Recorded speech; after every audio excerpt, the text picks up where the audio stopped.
أعوذ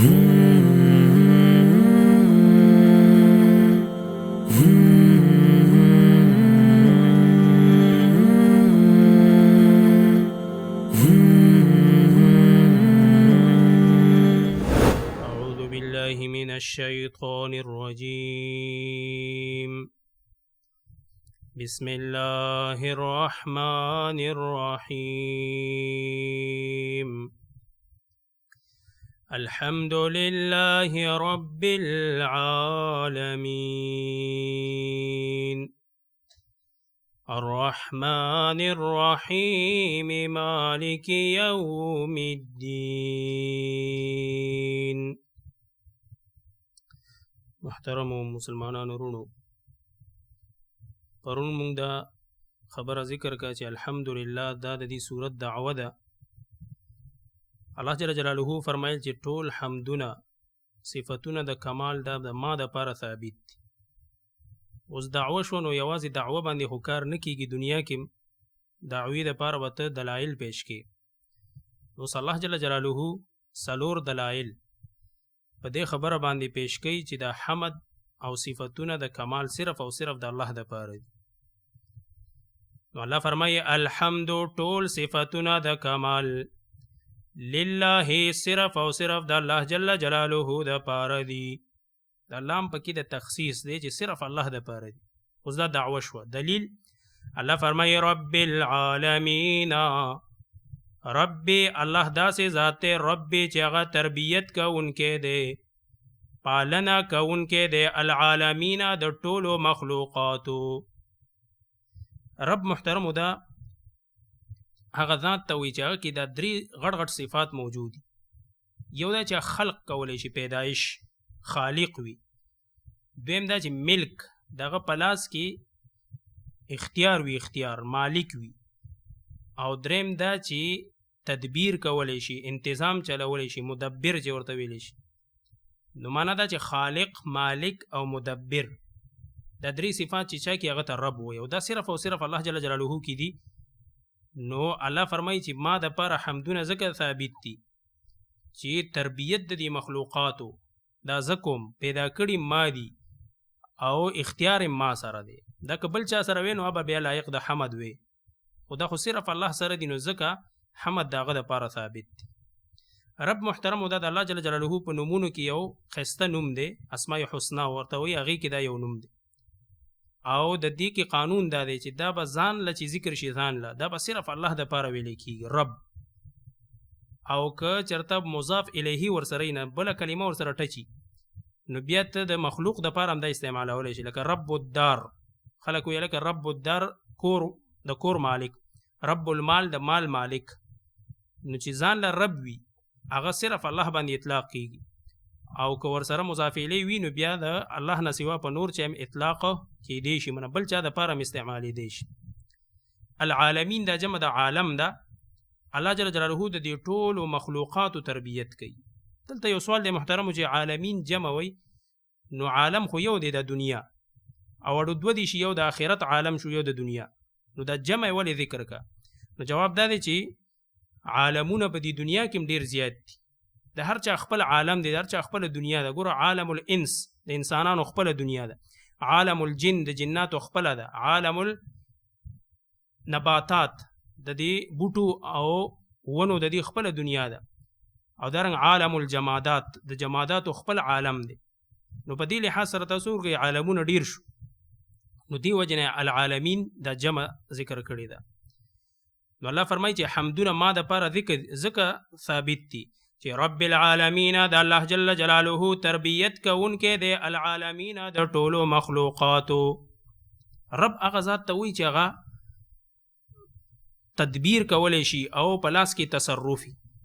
نو اوس ذهن ته دا سوال راځي چې یاره الله جل جلاله رب دی او هغه به انتقامونه اخلي او سزاګانې به ورکوي. نو ورپسې الله فرمایي چې نه، رب دی ټیک ته دا اختیار یې مشته، خو الله جل جلاله چاله سزاګانې او دا عذابونه ډیر نه ورکوي، بلکې ورپسې د رحمت خبرې کوي. او دا به دویم دلیل هم وي د دې خبرې چې الله جل جلاله د پاره حمد ثابت دی. ولې ثابت دی؟ وایي ځکه الرحمن دا الله جل جلاله بے حده مهربان دی، او الرحیم ډیر زیات رحم کوونکی دی. رحمان او رحیم دا دریم دلایل شو. اول رب، دویم رحمان او دریم رحیم. الله د پر حمد ولې دی؟ ځکه هغه رب العالمین دی. ولې د الله د پر حمدونه دي؟ ځکه رحمان دی، بے حد مهربان. په دنیا کې محترمو د انسانانو رحم په یو بل وي، خو هغه ډیر مختصری، او د الله جل جلاله دا رحمت او رحم دا بے حد دی. د دې وجه نه د رحمان او رحیم د صفت صيغې دي او مبالغه پکې ده. خو رحمان کې مبالغه ډیره زیاته ده، بے حد مهربان، چې دغه د مهربانۍ څخه حد ني. د دې وجه نه د رحمان اطلاق د الله نه سوا په بل چا نه کیږي. رحمان به صرف او صرف الله ته ویل کیږي، او مخکې تیر شو دا د الله نوم هم الله پورې خاص دی، او دا رحمان هم الله پورې خاص دی. دی وجه نه څوک چې دا وایي چې رحمان بابا، لکه زموږ د علاقو کې دا مشهور ده، رحمان بابا فرمایي، دا هغه شعر وایي، نو دا ډیر غلط نوم اخلي، ځکه رحمان دا صرف الله ته ویل کیږي. عبد الرحمن ویلی شي، ولیکن رحمان اطلاق دا په بل چا نه کیږي، دا صرف په الله کیږي، ځکه دی لفظ کې مبالغه ډیره ده، بے حد مهربان. نو دا خو د الله نه سوا بل څوک نشي کېدی. نو معنا دا شوه چې حمدونه صرف او صرف الله د پاره ځکه دی الرحمن چې هغه بے حد مهربان دی، او کم ذات چې بے حد مهرباني نو هغه واقعي چې لایق د حمدونو دی. دریم دلیل الرحیم ډیر زیات رحم کوونکی دی. الله جل جلاله رحیم دی، ډیر رحم کوي، او د رحیم کې مبالغه د رحمان نه کمه ده. د دې وجه نه محترمو د دې اطلاق په نبی علیه السلام هم شوی دی. قرآن کریم کې انه بهم رؤوف الرحیم، الله فرمایي چې د نبی علیه السلام په دې صحابه کرامو ډیر رؤوف، نرمی کوونکی دی، شفقت کوونکی دی، او رحیم رحم کوونکی دی. نو چونکې رحیم کې لګه دا معنا کمه پرته ده، نو د دې اطلاق په بل چا باندې هم کېدی شي، خو د رحمان اطلاق هغه د الله نه سوا په بل چا نه کیږي. نو دا درې دلایل شو. څلورم دلیل الله فرمایي مالک یوم الدین، الله جل جلاله د پاره حمدونه ځکه ثابت دي، مالک چې هغه اختیارمند دی، یوم الدین د ورځ د جزا، د قیامت د ورځې مالک صرف او صرف الله جل جلاله دی، بل څوک نشته، نو ځکه هغه د حمدونو لایق دی. مالک اختیارمند ته وي، او دا صفت محترم ځکه ذکر کو چې څوک دوکه نشي په دې رحمان او رحیم باندې، چې زه بس الله ډیر زیات رحم کوونکی دی، بې حده مهربان دی، مونږ دنیا کې چې څه کوه به کوو. نو الله فرمایي چې نه، داسې نه ده. یو ورځ ما مقرره کړې ده، د هغې کې به انسان سره حساب کتاب کیږي. په دنیا کې د الله رحم ډیر دی، خو په دې دوکه نشئ.